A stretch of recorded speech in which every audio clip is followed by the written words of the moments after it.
हमारे साथी लोकसभा में deputy leader Congress parliamentary party आदरणीय गौरव गोगोई जी, प्रेस और मीडिया के साथियों, आप सभी का दिल से स्वागत करता हूं। मौसम थोड़ी मुश्किल है, फिर भी आप संघर्ष करके यहाँ पहुँचे हैं। आप सभी का दिल से मैं स्वागत करता हूँ। आज संसद के दोनों हाउसेस को आदरणीय राष्ट्रपति जी ने संबोधित किया। हमारे संविधान के आर्टिकल 87 के तहत एक संवैधानिक जो फर्ज अपना है वो माननीय राष्ट्रपति जी ने इसका वहन किया। पार्लियामेंट्री प्रोसीजर एंड प्रैक्टिस कहती है कि ये जो भाषण होता है, ये भाषण सरकार तैयार करती है और सरकार उसका ड्राफ्ट देती है, और इसमें सरकार ने अपने किए हुए कामों का जायजा रखा होता है, जो कि स्टेट में गवर्नर और सेंट्रल में राष्ट्रपति जी पढ़ते हैं उसको। बहुत उम्मीदें थी देश की जनता को कि 10 साल से जो सरकार सेंट्रल में है उसका ये आखिरी काल है।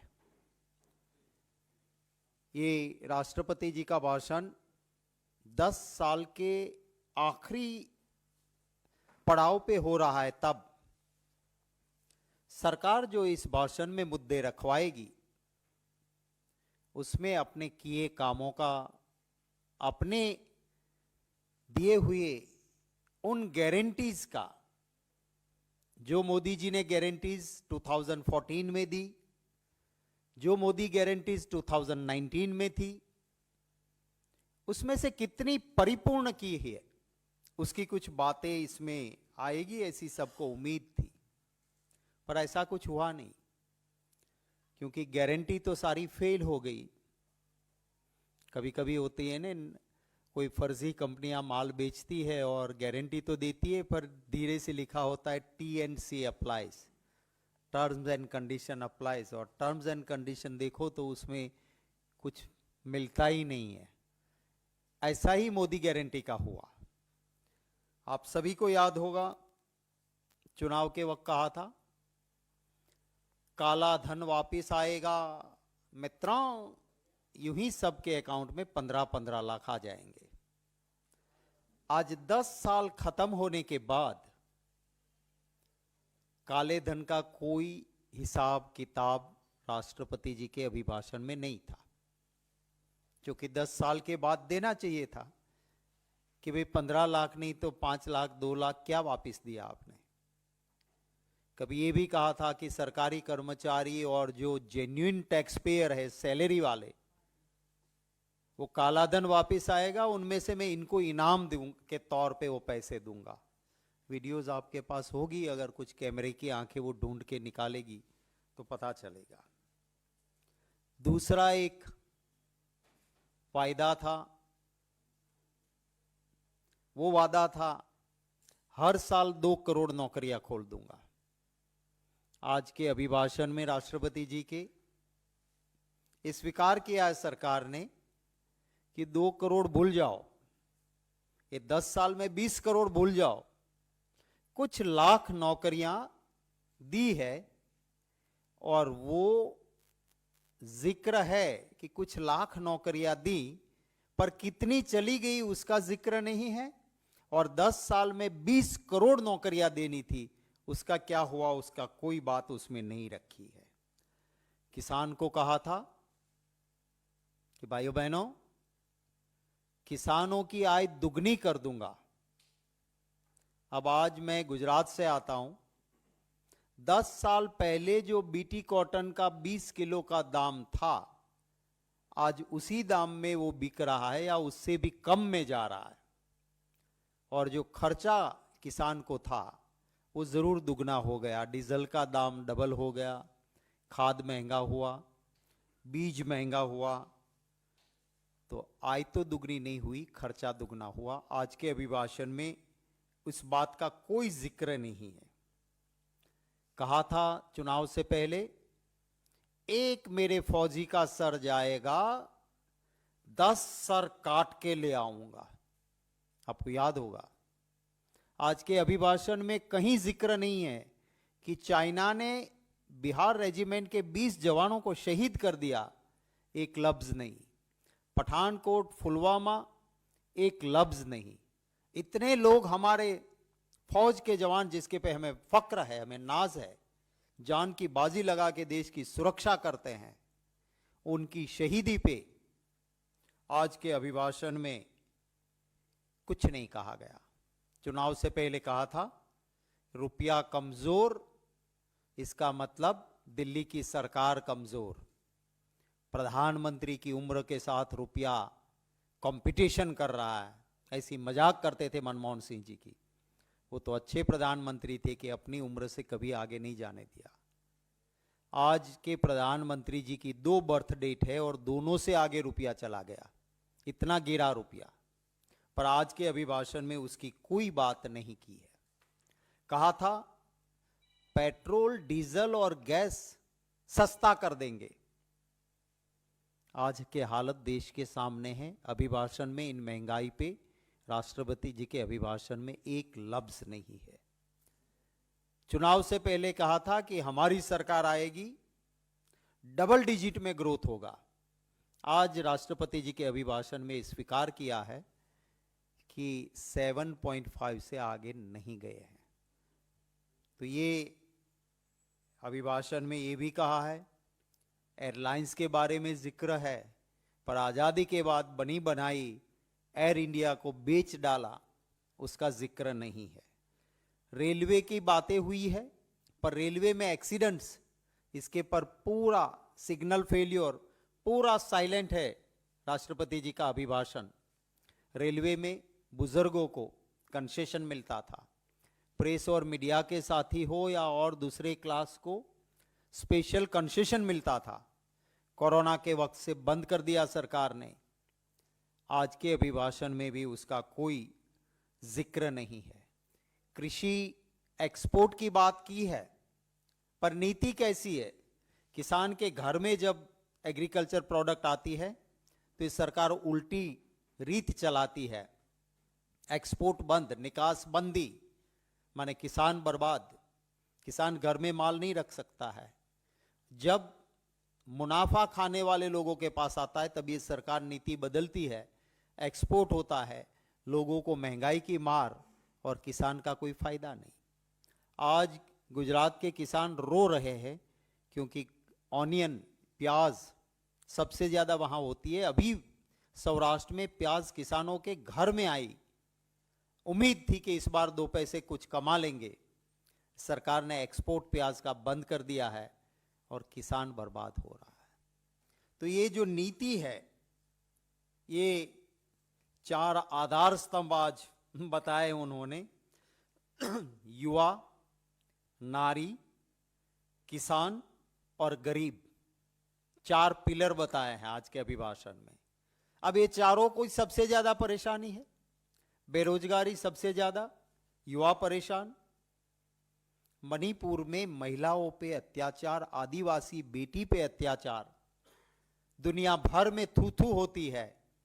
हमारे प्रधानमंत्री जी उनके आंसू पहुंचने नहीं गए, ना हमें पार्लियामेंट में इसकी बहस मिली। वो नारी की हालत, किसान की हालत मैंने आपको गिनाई। कहते हैं कि गरीबी तो अब रही नहीं, तो फिर 80 करोड़ लोगों को मुफ्त में राशन क्यों जा रहा है, क्यों ले रहे हैं लोग? गरीब नहीं है तो कोई मुफ्त में राशन क्यों लेगा? तो सच्चाई और अभिभाषण, उस दोनों के बीच में एक बहुत बड़ा फासला है। इस देश का हर नागरिक एक सुप्रीम पावर में जहां विश्वास रखता है, उसकी पूजा, उसकी आराधना, उसकी प्रेयर करता है। मैं हिंदू हूं, मैं मेरे इष्ट देव, मेरे भगवान, मेरी कुल देवी मां की प्रार्थना करता हूं, पूजा करता हूं, आराधना करता हूं। मैं भगवान श्री राम को दिल में रखता हूं, पर मेरे भगवान मोक्ष की प्राप्ति के लिए है, मत की प्राप्ति के लिए भगवान नहीं है। भाजपा के लिए भगवान मत की प्राप्ति का साधन बनाते हैं। किसी भी हिंदू को पूछ लो, शंकराचार्य जी महाराज से ऊपर शंकराचार्य जी महाराज जगत गुरु माने जाते हैं। उनकी भी अवहेलना करके चुनाव आ रहा है, तब इवेंट करना और अभिभाषण में भी, अरे भगवान राम तो हमारे दिल में है, मोक्ष की प्राप्ति के लिए हम आराधना करते हैं, तुम तो मतों की प्राप्ति के लिए भगवान को भी इस तरह से उपयोग करोगे। भगवान इंसान को पैदा करता है, भगवान की मेहरबानी से इंसान को नसीब मिलता है। अब ये पहले भाजपा के इंसान ऐसे निकले कि जो कहते हैं कि भगवान क्या, हम भगवान को लेके आए। अब ये उल्टी गंगा आज के अभिभाषण में भी दिख रही है, ये शर्मनाक बात है। मैं हमारे साथी गौरव गोगोई जी से विनती करूंगा कि आपको संबोधित करेंगे और उसके बाद आपके कोई सवाल होंगे तो उनका स्वागत रहेगा।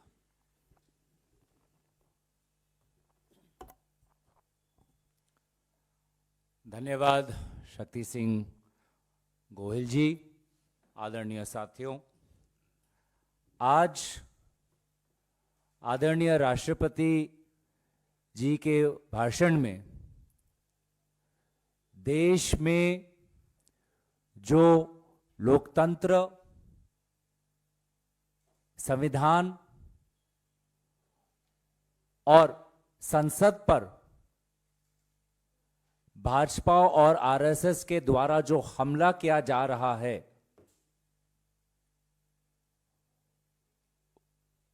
उसको लेकर हमारी अपेक्षा थी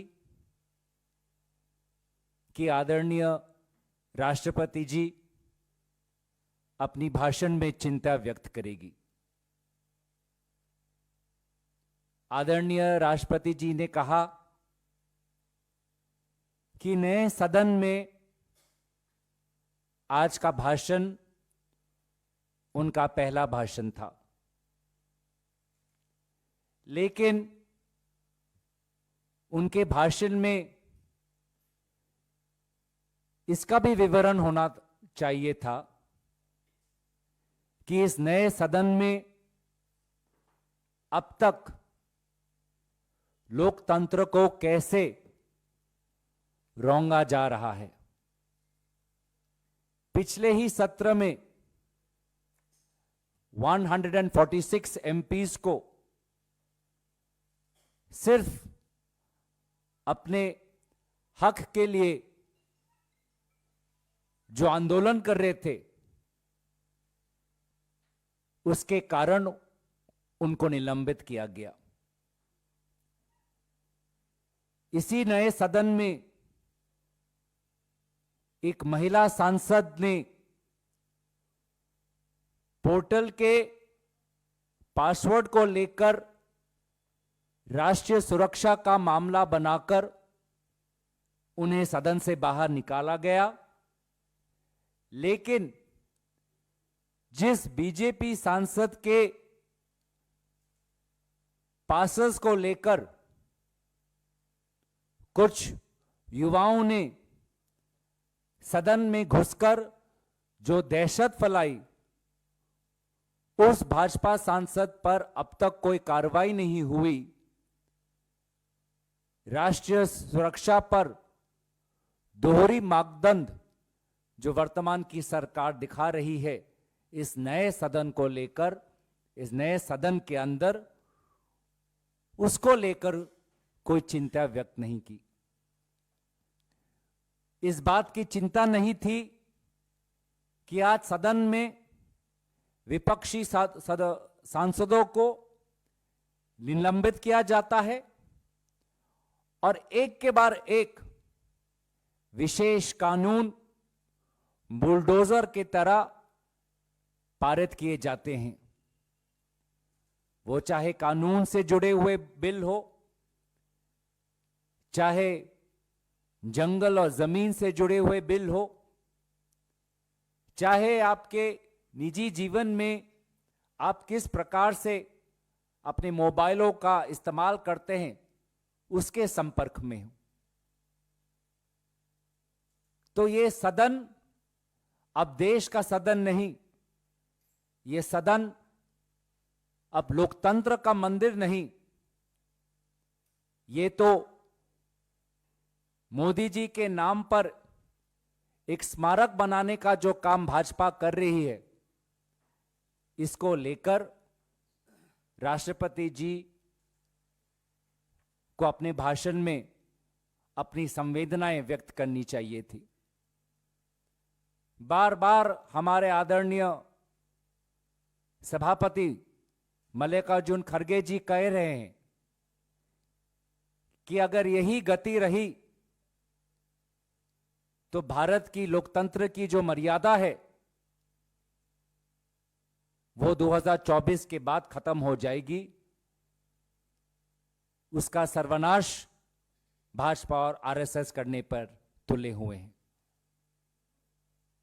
और बार बार हमने ये उदाहरण 2014 के बाद देखे हैं, किस प्रकार से चुनी हुई सरकारों को गिराया जाता है,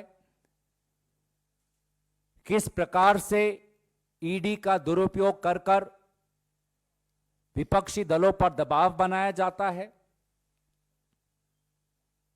किस प्रकार से संस्थाओं को कमजोर करके चुनावी जीत हासिल करने का प्रयत्न किया जाता है। हाल ही में हमने चंडीगढ़ में देखा कि किस प्रकार से प्रिसाइडिंग ऑफिसर के द्वारा वहां पर भाजपा ने हलचल के बीच में अपना मत हासिल किया। और यह भी चिंता की बात है कि भारत के सारे अहम विपक्षी दल केंद्रीय निर्वाचन आयोग से मिलना चाहते हैं, लेकिन मिलने का समय तक अभी तक केंद्रीय निर्वाचन आयोग ने नहीं दिया है। तो ये लोकतंत्र में लोगों का जो विश्वास, जो संवैधानिक संस्थाओं पर धीरे धीरे घटता जा रहा है, आज इसकी जो सच्चाई है, आज हमने राष्ट्रपति जी के भाषण में इसका विवरण नहीं देखा। पूरी जो आज की जो वास्तविक आर्थिक, सामाजिक, सांस्कृतिक जो स्थिति है, सच्चाई है, उसका विवरण नहीं देखा। सरकार ने नोटबंदी में जो उनकी जो सबसे बड़ी आर्थिक जो गलती थी, विफलता थी, उसके बारे में कोई विवरण नहीं। राष्ट्रीय सुरक्षा को लेकर आज अग्निपथ में एक अग्निवीर जवान को अपना अधिकार नहीं मिलता, उसको लेकर कोई विवरण नहीं। चीन के जवान आज हमारे ही भारत के जमीन पे आकर लद्दाख में भारतीय के किसानों को डराने की कोशिश करते हैं, और लाल आंख 56 ना लाल आंख दिखता है, ना 56 इंच का सीना दिखता है। हमको दिखते हैं तो एक ऐसे प्रधानमंत्री जो अपने विफलताओं को छुपाने के लिए पूरे मीडिया को डराकर, धमकाकर देश का ध्यान भटकाने का काम करते हैं। कल बजट आएगा, बजट में भी हम यही उम्मीद करेंगे कि जो पिछले 10 सालों से हो रहा है वो ही होता जाएगा। मतलब जो भी वादे देश के जनता को किए गए वो झूठ और जुमले में साबित होंगे और मोदी जी के करीब जो कुछ उद्योगपति हैं उनको और मुनाफा और लाभ मिलेगा। तो ये सारी सच्चाई आज लोगों ने सोचा कि इसका साहस होगा सरकार को कबूल करने में, लेकिन सरकार बार बार सच्चाई को दबाने और कुचलने के लिए कोशिश कर रही है। और लोकतंत्र, जैसे कि आदरणीय खड़गे जी ने कहा, अगर आज हम सारे विपक्षी दल एकजुट होकर अगर हमने नहीं बचाया भारत के लोकतंत्र को, तो इसकी धज्जियां उड़ाने पर भाजपा और आरएसएस सफल हो जाएंगे। तो यहीं पे मैं अपने वाणी को विराम देना चाहूंगा। अगर आपके सवाल हैं तो आदरणीय गोहिल जी हैं, मैं हूं, हम आपके सवालों का उत्तर देने की कोशिश करेंगे। धन्यवाद।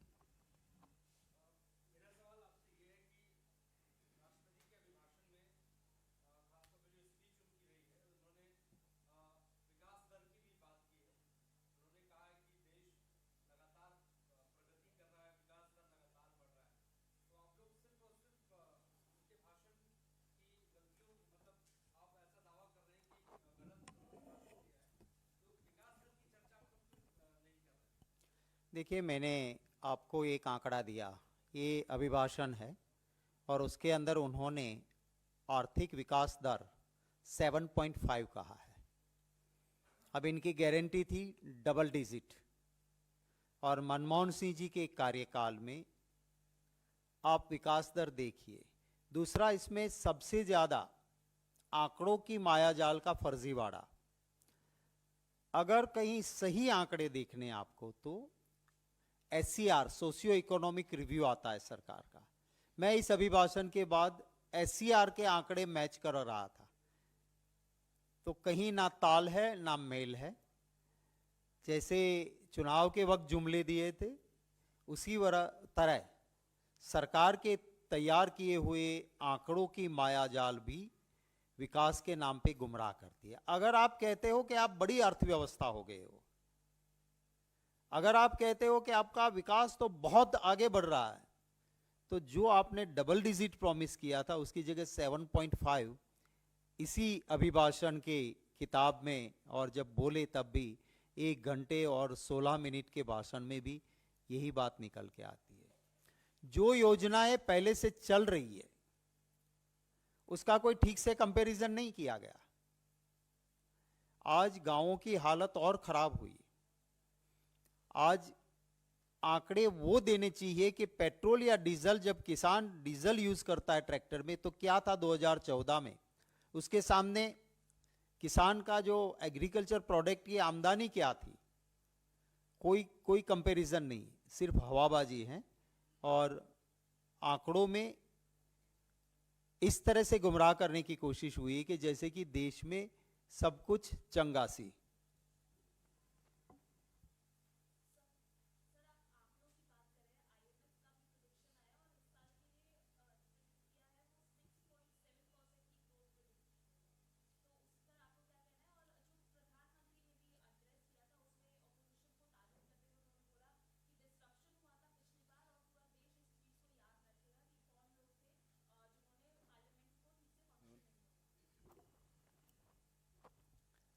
देखिए, प्रधानमंत्री, आदरणीय प्रधानमंत्री जी को इतिहास के पन्ने खोलने चाहिए और वो ही देखेंगे कि उन्हीं का दल जब विपक्ष में था तो उन्होंने एक रिकॉर्ड बनाया पार्लियामेंट को सबसे ज़्यादा स्थगित करने का, और जब वो सत्ता पक्ष में आए तो भी उन्होंने रिकॉर्ड बनाया सबसे ज़्यादा विपक्षी सांसदों को निलंबित करने का।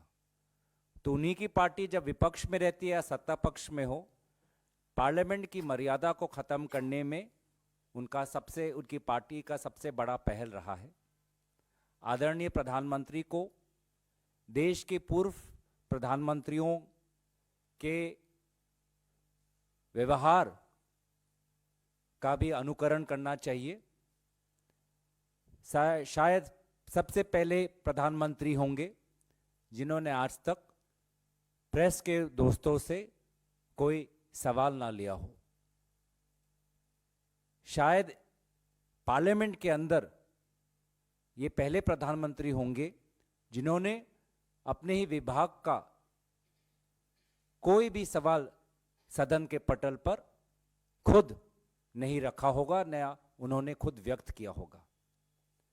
तो इसीलिए आदरणीय प्रधानमंत्री जी को आईना दिखाने का काम विपक्ष करती आ रही है, पर वो देखना चाहते नहीं है, क्योंकि उनके चश्मे पे सिर्फ मोदी मोदी मोदी लिखा है, तो सच्चाई उनको दिखती नहीं है। दूसरी बात, जहां पर आर्थिक की बात आती है, आर्थिक आपने उसका विवरण किया। आईएमएफ ने जो भी प्रोजेक्शंस किए हैं उसके पश्चात भी आप भारत की जो आर्थिक स्थिति है उसको आप एक जीडीपी के नंबर में उसको बांध नहीं सकते। जो सामाजिक असमानता है, गरीब और अमीर के बीच में जो दरार है वो और बढ़ता जा रहा है। महिलाओं का जो भूमिका होना चाहिए आर्थिक विकास में, आज उनका भी जो सहयोग है वो कम होता जा रहा है। बेरोजगारी बढ़ती जा रही है, महंगाई चरम सीमा पर है। पेट्रोल और डीजल पे जो राहत मिलनी चाहिए लोगों को नहीं मिल रही।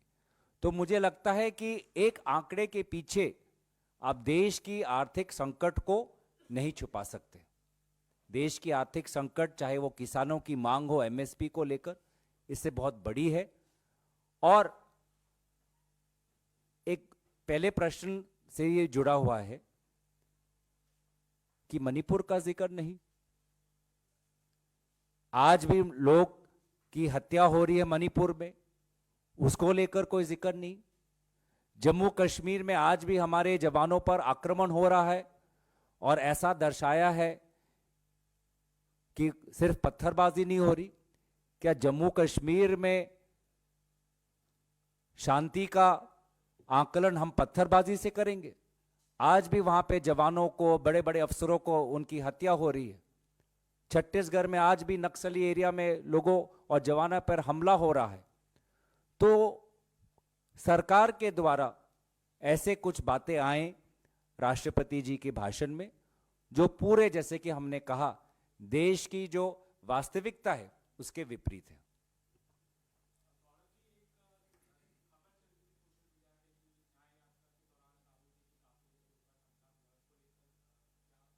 नहीं, वो तो आज स्पष्टीकरण एक आ गया है कि इस ऐसी कोई बात थी नहीं। वो बहुत भीड़ थी, उस भीड़ में अचानक ब्रेक लगाना पड़ा, जिसके कारण जो सिक्योरिटी गार्ड्स हैं उनके पास भी ऐसे कुछ सिक्योरिटी गार्ड्स के द्वारा उस गाड़ी के पीछे जो शीशा था वो शीशा टूटा। तो लेकिन जो माहौल जो बन रहा है कि पत्थरबाजी का, ऐसा बाद में लगा कि ऐसा नहीं है। और ये जरूर कहना पड़ेगा कि भारत जोड़ो न्याय यात्रा बहुत सफल रूप से उत्तर पूर्वांचल में, तो मैंने खुद अपने आंखों से देखा, आज भी बिहार और बंगाल में बहुत सफलता उसको मिल रही है।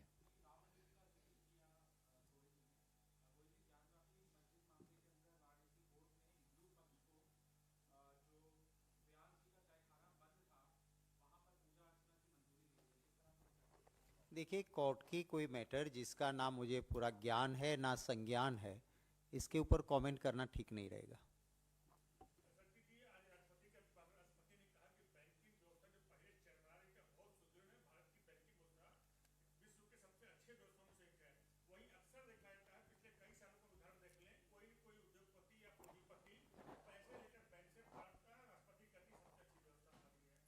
देखिए, लफ्ज़ों में और हकीकत में बहुत अंतर है। आप खुद उठा के आंकड़ा देख लो। अभी एक सूरत के एक्टिविस्ट ने ही पूछा था कि 14 से 19 के बीच में जो बैंकिंग सेक्टर में बैंक के लोन लेके नहीं भरने वाले बड़े उद्योगपतियों का आंकड़ा, मेरे पास उसका आरटीआई एक्टिविस्ट का उस वक्त ट्वीट भी किसी ने मेरे ख्याल में एक न्यूज़ एजेंसी ने ही किया था, वो है, मैं आपसे शेयर करूंगा, आपको पता चलेगा कि सबसे बुरे हालत 14 से लेके अभी तक में ये मोदी काल में सबसे ज्यादा हुआ है। काला धन बाहर के संख्या में जो आंकड़े आए हैं वो इसी दौरान सबसे ज्यादा बढ़े हैं, और कहते थे लेके आएंगे। अब जो भी भाग के गया इनके दौरान, उनके फोटो मोदी जी के साथ होता है और फिर गुम होता है। जिसके हवाई जहाज मोदी जी यूज करते थे 2014 के चुनाव में, वो कालाधन लेके बैंकों का फ्रॉड करके देश से भाग गया। तब यही प्रधानमंत्री जी यहां थे, तो आप क्या कर रहे थे? तो सच्चाई कुछ और है और अभिभाषण का दिखावा कुछ और है। थैंक यू वेरी मच, धन्यवाद।